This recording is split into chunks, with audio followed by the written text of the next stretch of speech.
A tight desert valley, an unfamiliar backcountry strip, and one tightening turn that's all it took to trap two experienced aviators in a situation they couldn't escape.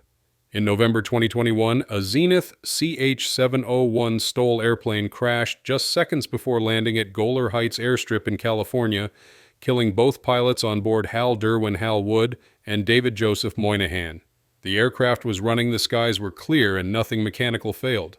But the combination of terrain, wind, aircraft configuration, and one poorly positioned approach created a deadly corner with no exits. And today we're going to break down exactly how that corner formed and why even skilled pilots can end up there.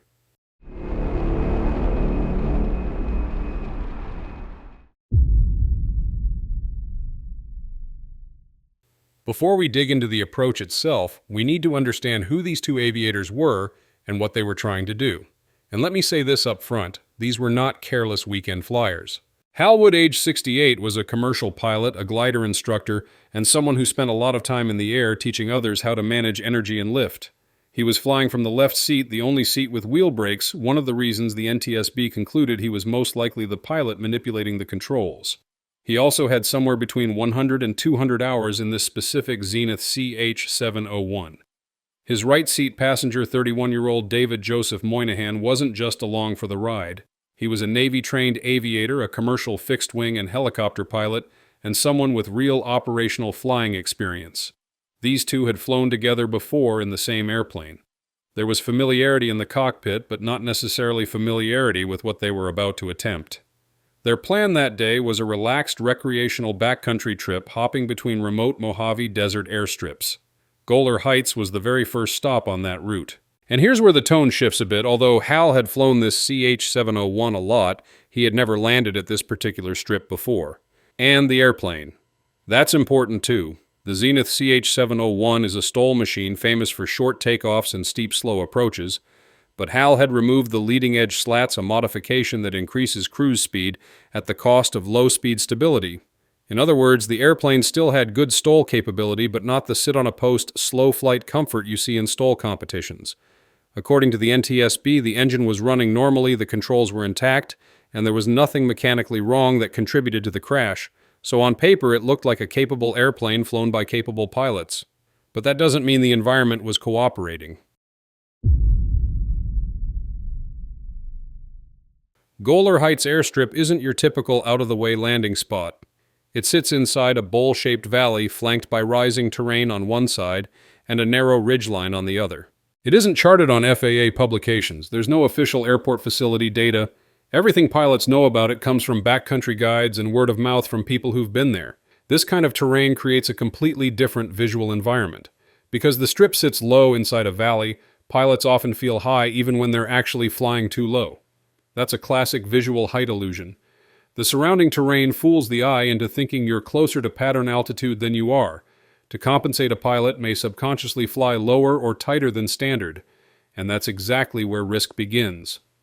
The unofficial guide for Goler Heights recommends a traffic pattern around 825 feet AGL, which gives enough altitude to clear the surrounding terrain and still maneuver safely. But there's another catch: the valley is narrow. The downwind leg has very limited lateral spacing, and the ridgeline on the south side can funnel mechanical turbulence into the pattern. That means bumps, jolts, and gusts, especially on windy desert days. Add all of that together and you get an airstrip that behaves a little like a one-way mountain runway. You need to commit early fly, wide stay high, and plan your turns long before you think you need them. Goler Heights demands precise energy management and conservative geometry. And for a pilot flying it for the first time, none of that is intuitive. When Hal and David descended toward Goler Heights, their GPS track shows something important right away. The airplane entered the downwind leg at only about 125 feet above the runway. Not 825 feet, not 600, 125. And laterally, they were only about 800 feet from the runway. In a wide open environment that might still work. In a narrow valley with rising terrain, it leaves almost no room to adjust anything. Witnesses reported the airplane bouncing along the ridgeline, most likely turbulence rolling off the terrain. At the same time, the ground speed dipped to around 40 knots, which lines up with a crosswind component influencing the airplane. Up to this point, nothing catastrophic had happened, but the approach was already tight in every sense of the word. As they turned from downwind to base, the airplane drifted beyond the runway centerline toward the rising terrain on the far side of the strip. And here's the part many viewers might gloss over, but pilots shouldn't. The Stratus GPS data showed their ground speed increasing during this turn. That means they had picked up a tailwind component on base, exactly the kind of subtle shift that makes a tight pattern even harder to salvage. A tailwind on base doesn't sound dramatic, but it can be unforgiving. You overshoot the centerline faster than expected, and before you know it, the runway is sliding away to the inside of your turn. In a normal wide pattern, you'd just extend the turn or go around. But here, with terrain closing in, the airplane needed to make a sharper correction. And this is where the trap began to shut. Because a pattern flown that low and that tight doesn't give you the luxury of trial and error. Every correction has to work the first time, and it has to work without pulling the airplane beyond what it can safely give. And without its leading-edge slats, this CH-701 simply didn't have as much slow-speed cushion to absorb a steep last-second realignment. Once the airplane drifted past the centerline and into the rising terrain side of the valley, Hal had two choices: widen out and abandon the landing, or tighten the turn aggressively to realign with the runway. And here's the uncomfortable part: in that tight bowl, widening out wasn't really an option anymore. There simply wasn't enough space or altitude to reshape the pattern, especially with the aircraft already flying only 100 feet or so above the valley floor. So the pilot did what many pilots might instinctively do: he tightened the base to final turn. Witnesses on the ground saw the airplane bank steeply estimates range from 60 degree to nearly 90 degree of bank. And I know some folks watching might think, well, steep turns happen. Airplanes can handle that. Yes, they can. But here's the catch: stall speed skyrockets as bank angle increases because the wing now has to produce more lift to support the increased load factor. And this particular CH-701 wasn't in its original most forgiving configuration. Without the leading-edge slats, the airplane no longer had the same slow-speed margin the STOL community knows it for. In that steepening turn, the airplane demanded more lift than its wings could provide at that angle of attack. Any turbulence rolling off the ridgeline, any gust pushing the airplane further off track, would only make the stall break sooner and harder. According to the NTSB, that's exactly what happened. The airplane exceeded its critical angle of attack, entering an accelerated stall. And once the nose dropped and the airplane began to descend, there simply wasn't any altitude to recover.